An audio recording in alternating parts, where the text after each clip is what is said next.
Okay, so Mr. Ballen's video today, it's very interesting on the title.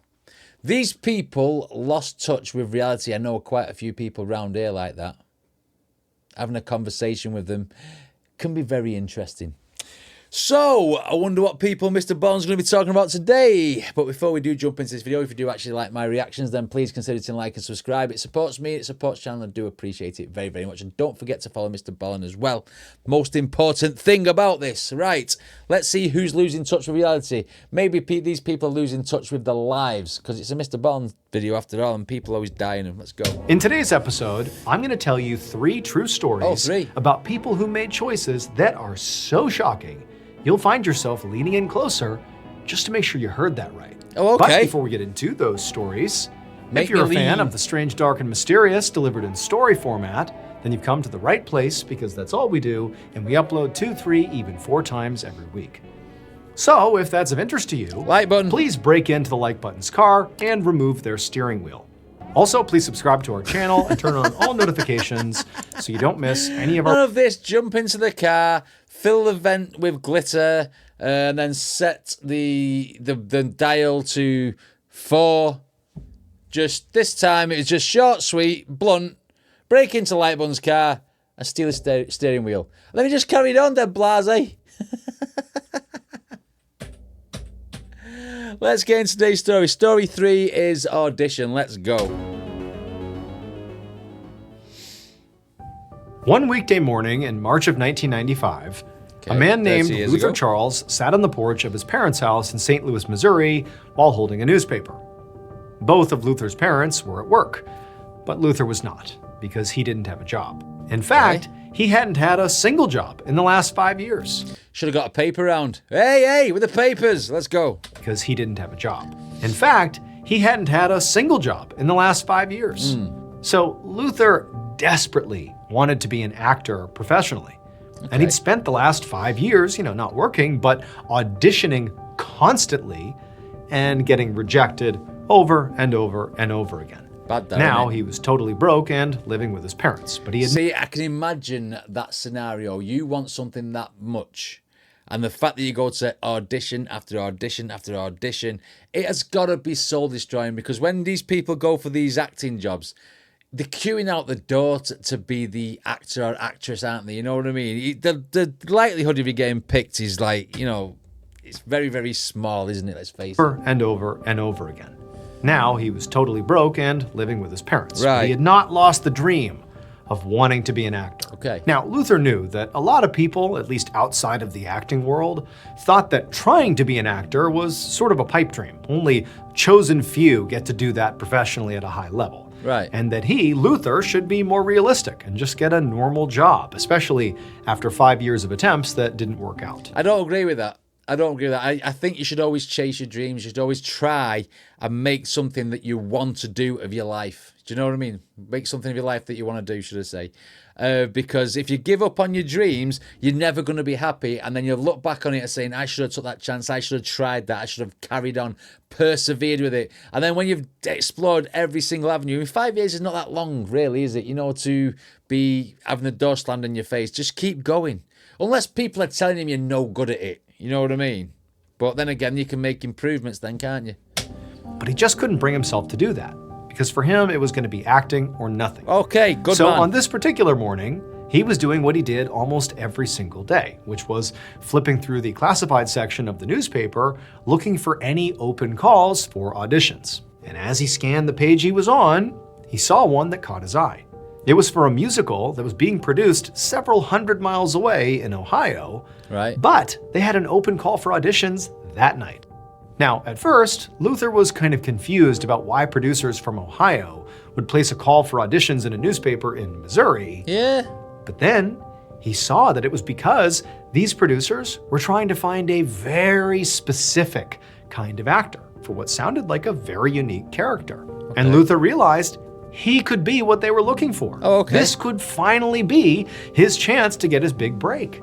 This was, of course, not going to be easy. Number one, he would have to drive today all the way to Ohio just to do this audition. But two, what it would take for him to get into this character, to do a good job and hopefully land this part was going to take a lot.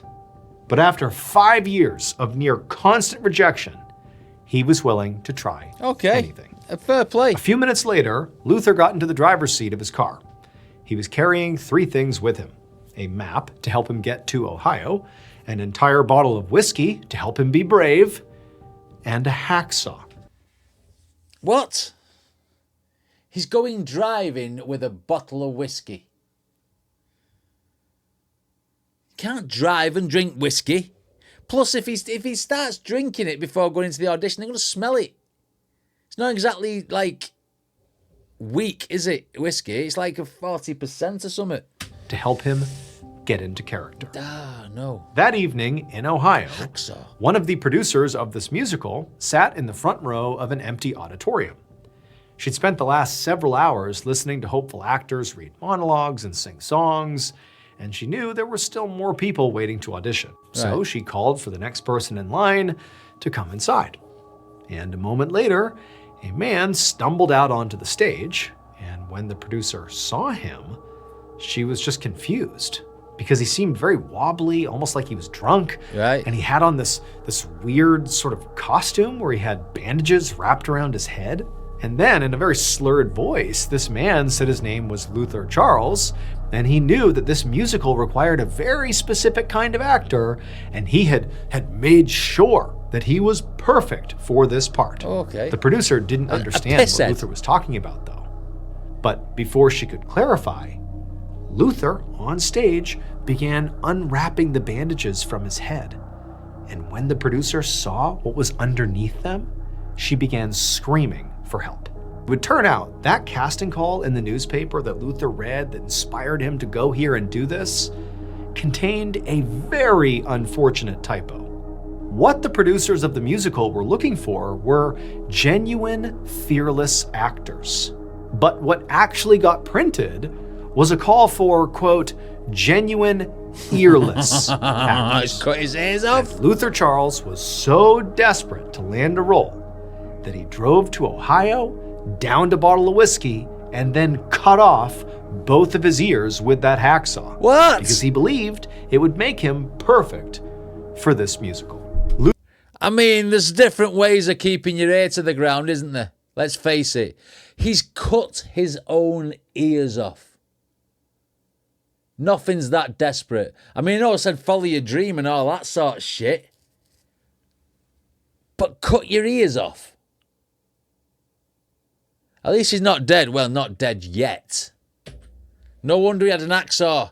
An hacksaw, that would have... Oh my God, that would have been excruciating.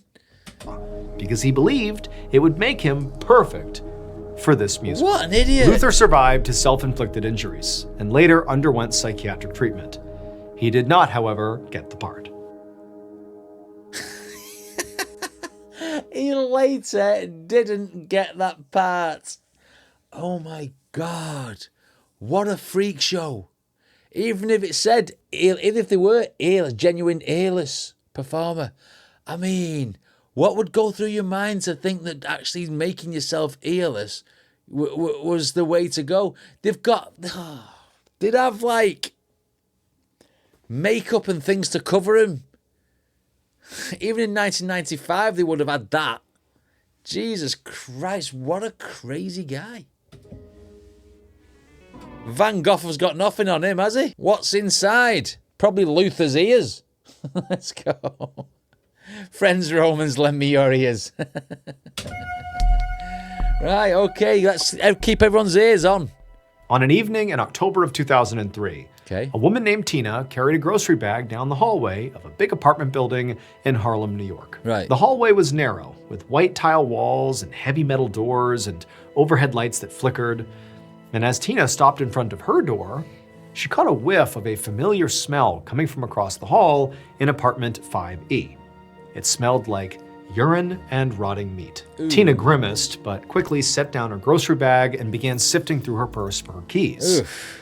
But right as she found them, Smelly she neighbor. heard footsteps coming down the hall behind her. She turned, and when she saw who was walking up the hallway towards her, she began to panic because it was Antoine Yates, the owner of apartment 5E, the stinky apartment. He was coming right down the hall, and he was carrying what appeared to be this huge sack that maybe looked like it was filled with sand or something. She didn't care, but she did not want to be near this guy. And so as fast as she could, she put the key in the door, opened it up, flew inside, grabbed her groceries, shut the door, and deadbolted it. Now, Tina did feel sort of guilty about being really obviously rude towards Antoine. I know, but if you stink, don't you? And if someone smells a piss, I'm sorry. I won't entertain him either, because it's not a nice smell, man. Tina did feel sort of guilty about being really obviously rude towards Antoine. Nah, don't be. I mean, Antoine had lived in this building for years, and Not at had a one bath for point she years had either. thought he was a nice guy. But lately, he'd gotten really weird, and she no longer wanted anything to do with him. First of all, there was that horrific smell coming from his apartment basically at all hours. And then there was the fact that Antoine basically stopped leaving the apartment altogether. Like he was basically in his apartment 24/7. As far as Tina could tell, he maybe left once a day, tops, for maybe like an hour a day. But other than that, he was like a constant presence across the hall. Right. But beyond the smell and his reclusive nature, the most sort of alarming aspect of his recent weird behavior were all the random loud crashing sounds that Tina would hear coming from Antoine's apartment at all hours. Even though, from what she could tell, he didn't have any visitors ever. It was just him in there. Now, Tina had no idea what Antoine was doing in there, but she assumed whatever it wasn't good, but it wasn't her business.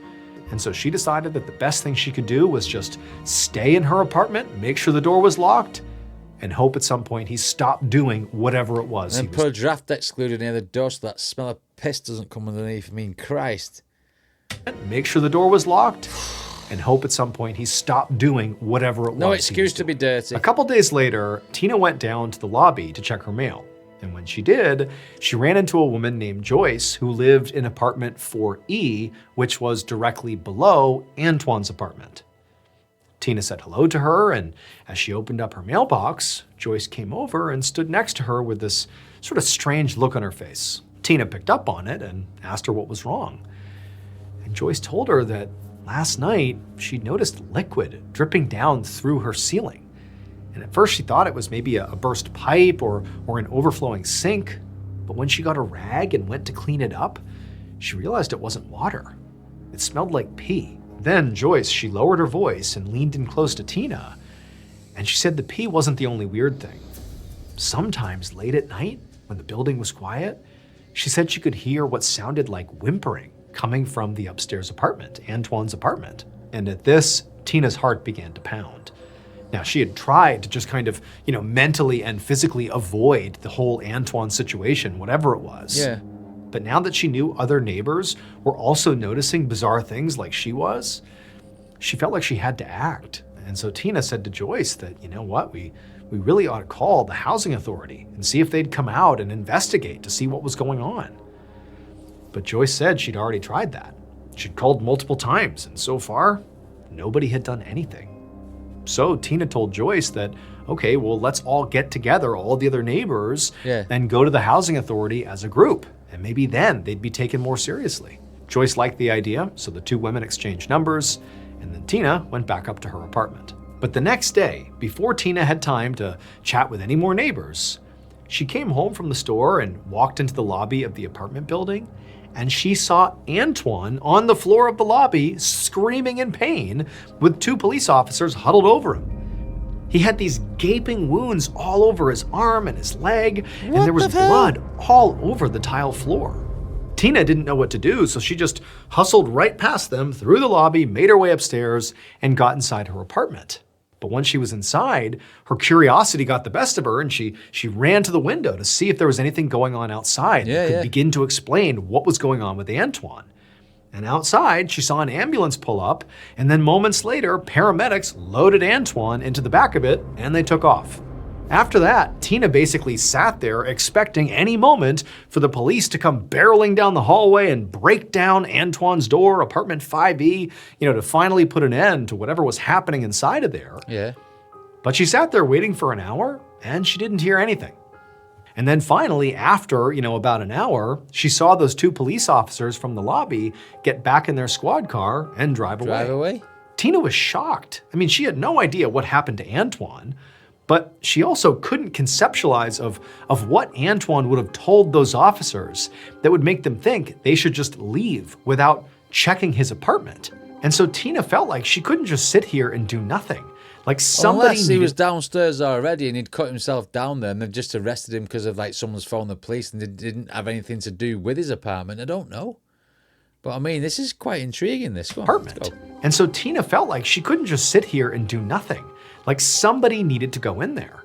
Tina didn't know if maybe Antoine was hurting someone in his apartment and they had finally fought back. That's why he was all cut up. Yeah. Or maybe if he was involved in some kind of violent criminal activity or what. But it was clearly never going to end unless she spoke up. So as much as it terrified her to get involved here, she picked up the phone, called the police, and told them everything she had seen and heard.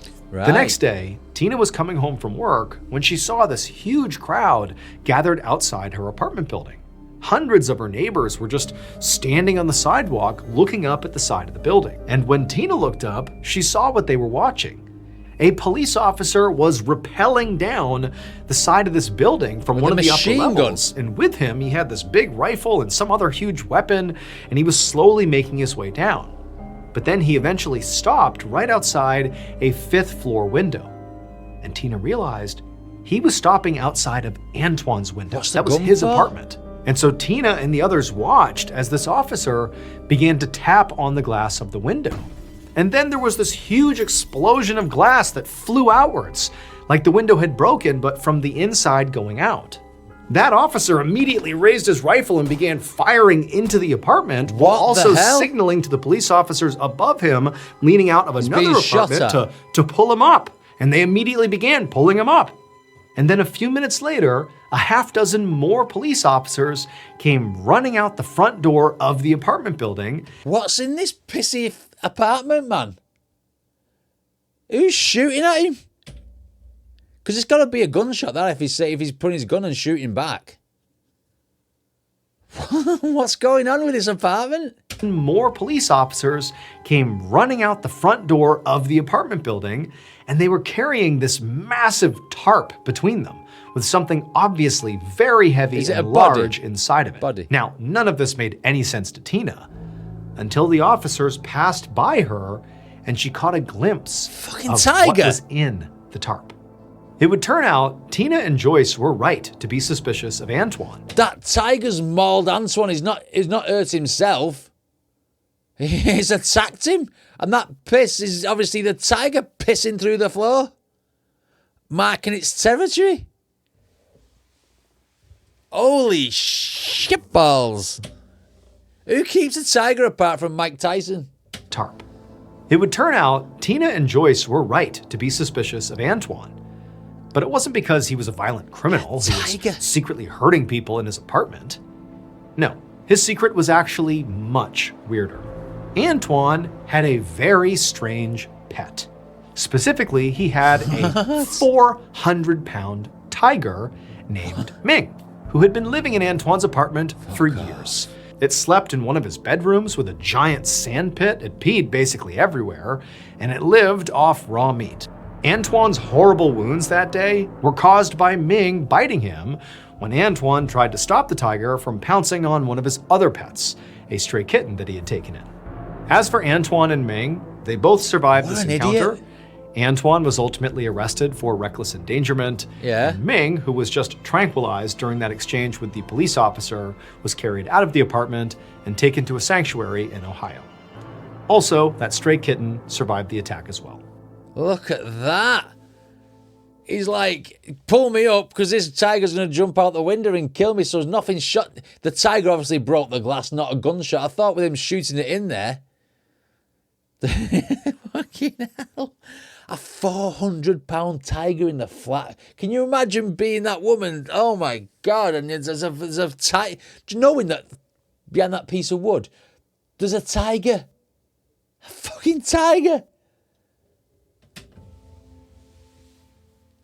What? But that wasn't according to plan either. The last one's according to plan. Jesus. At 2:45 p.m. on January 6th, 1995, a 45-year-old man named MacArthur Wheeler walked towards the front doors of a bank in Swissvale, Pennsylvania, Right. which is a small town near Pittsburgh. MacArthur had on a mask and was dressed in a big blue parka, and in one of his pockets, he was carrying a semi-automatic handgun. MacArthur was about to rob this bank at gunpoint. Right, okay. But weirdly, he did not feel nervous, despite the fact that, MacArthur had never robbed a bank before. But one of his friends, 43-year-old Clifton Johnson, had. And Clifton was already inside the bank, waiting in line and pretending to be a customer, even though he was actually MacArthur's co-conspirator. Oh, dear. MacArthur and Clifton had spent days planning out this robbery together, down to every last detail. And even though MacArthur had been kind of scared at first, Clifton had talked him through every possible scenario and made sure that they had a plan for everything that could go wrong. So now, MacArthur was 100% confident that they were going to get away with this, which again is why he was not nervous. Okay. So this day, MacArthur walked up to the bank's doors and went inside. He had to squint through his mask because it obscured his view a little bit, but he saw Clifton standing in line, which immediately gave him another burst of confidence to actually see Clifton. He was here. Right. And so far, things were going exactly as planned. And so MacArthur quickly pushed his way through the line, and he locked eyes with the bank teller. And as he did, he pulled out his gun, he aimed it at them, and he told them to hand over all the money. MacArthur heard the sound of other people in the bank, other patrons and other Shitting staff themselves. beginning to gasp because they're seeing what's happening here. And so MacArthur quickly turned around with his gun still in his hand, and he told everybody that he didn't want to hurt anyone. Everybody just needed to stay calm, and as soon as he got the money, he'd be gone. To see the chat, as long as he doesn't offload that firearm at any point, once he gets caught, the punishment won't be as severe. But if he shoots even if a bullet into the ceiling, then they get the book thrown at him, don't they, for like discharging a firearm. That's what I believe it is anyway, isn't it, in America? But I mean, holding a bank up's bad enough. Jesus Christ. Hurt anyone, everybody just needed to stay calm, and as soon as he got the money, he'd be gone. Then MacArthur turned back to the teller, who by this point had gathered up all the cash in the register and was literally just holding it out, like, here, take it. And MacArthur, he grabbed the cash, put it in one of his pockets, he put his gun back inside of his pocket, then he looked over at Clifton, and the two men nodded, and then they turned and ran out of the bank. About 3 months later, in the early morning hours of April 20th, 1995, MacArthur was sleeping inside his apartment just outside of Pittsburgh. After the robbery, he and Clifton had escaped with a little over $5,000. Is that it? And they'd gone their separate ways in order to lay low. So they weren't really in contact, but to MacArthur, it seemed like everything had worked out perfectly, because here he was, still a free man with all this cash. And the cops hadn't even shown up once to question him. But on this particular night, a pounding on MacArthur's door woke him up. And he bolted upright in bed and he... Can you imagine the feeling, though, of thinking, like, well, I've robbed this bank, I've covered all my tracks.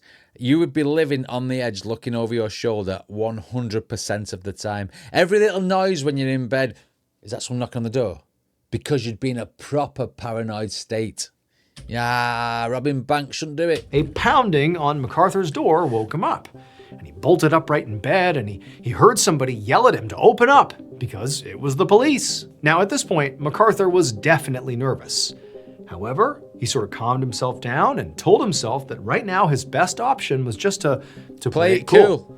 Because even if the cops suspected him in that robbery, there was simply no way they could possibly prove he'd actually done it. He'd been wearing a mask and a huge parka that totally obscured his identity. Okay. So MacArthur, he I still got it though. And he walked over to the door, he opened it up, and sure enough, there's all these police officers standing in the doorway. And MacArthur pretended to act confused and asked them, what's going on here? And that was when one of the officers told MacArthur he was under arrest for armed robbery, and then showed him a printed photo from one of the bank's security cameras, and clear as day, there he was. So this photo clearly showed MacArthur's face. Every detail was perfectly visible. It was him, for sure. He didn't even look like he was wearing a mask. But MacArthur couldn't wrap his mind around how this was possible. Yeah. He looked from the picture up to the cops and just said, "But I wore the juice." It would turn out the mask MacArthur was wearing during this robbery was not a ski mask or a Halloween mask or really a mask in any traditional sense of the word. What MacArthur and his co-conspirator Clifton had both done, and what they truly thought would disguise their identities completely, was rub lemon juice on their faces. They believed that lemon juice would essentially act as a mask and make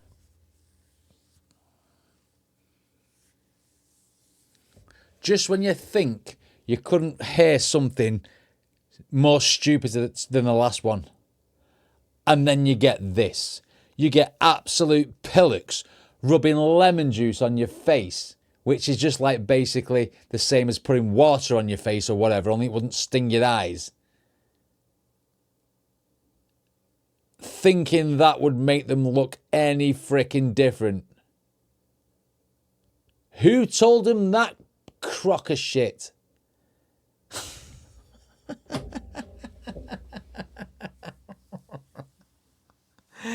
Oh, John, you think you've heard it all, don't you? They believed that lemon juice would essentially act as a mask and make them No hope for the literally humans. invisible to security cameras. Unfortunately, though, lemon juice does not make you invisible. And so once the police accessed the bank security footage, they saw clear as day MacArthur and Clifton committing this crime, and they arrested them both. What an idiot. Clifton was sentenced to 5 years in prison for armed bank robbery, and MacArthur was sentenced to 22 and a half years. But this was not the end of the story, because Clifton and MacArthur's ridiculous crime made headlines. And before long, a professor of social psychology at Cornell University read about it, and it made him realize something.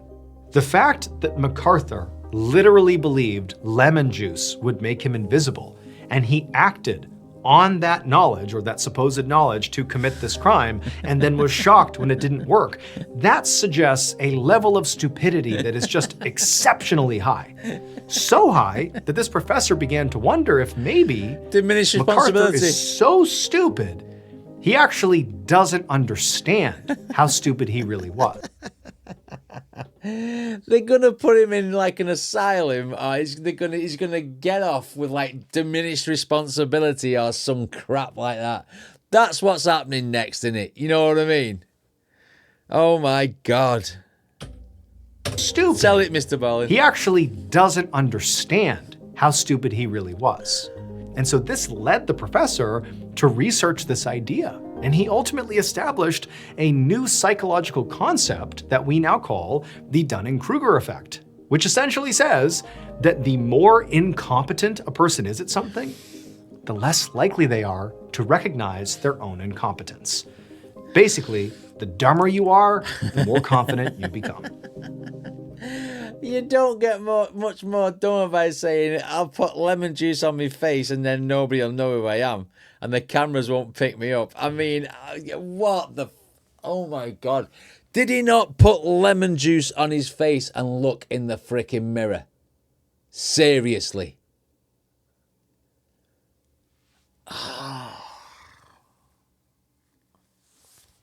This is like straight out of a comedy film. This is like something that you'd see on Dumb and Dumber. You know what I mean? The dumber you are, the more confident you become. America's dumbest criminals and all that crap. I mean... You're right, Mr. Ballin. I did put my head closer to the screen, especially when you talked about him at the end then. Putting lemon juice on his face. I still can't get over that. That one, by far, is the stupidest, most bizarre story out of them all. I mean, the guy who cut his ears off, that was desperation and stupidity. And then, oh my God, I still can't get over him putting lemon juice on his face. I can't. It's like in that film Four Lions. If you've ever seen it, they're like terrorist people. And the guy's getting some stuff off the back of a truck, but there's cameras round, and he's doing that, right? And he says, like, what are you doing, bro? He says, like, if I do this, the cameras won't pick my face up. And it's like, what the fuck? That's as stupid as the lemon juice. That has tickled me. That is ridiculous. No. That is by far the most outrageous story out of these three. 100%. Wow. Did he not look in the, how did he not look in the mirror and think, well, do you know what? I might have to get a proper mask here because this lemon juice stuff isn't doing it. And why did it take the coppers 2.5 months to go and get him? He was there. And not only is he so stupid, right, that he thought the lemon juice would work, right, but when the coppers said we're arresting you for armed robbery, he said, how can you be arresting me? I had the juice on. So he just admitted that he was there, but he put lemon juice on his face. I give up with some people, me. I really, really do. That was stupid. Great stories told by Mr. Ballen. The tiger story was insane, but I mean, people have kept animals like that, like endangered animals or dangerous animals. You know, like people have kept crocodiles and caiman and like stuff like that. So that didn't shock me as much.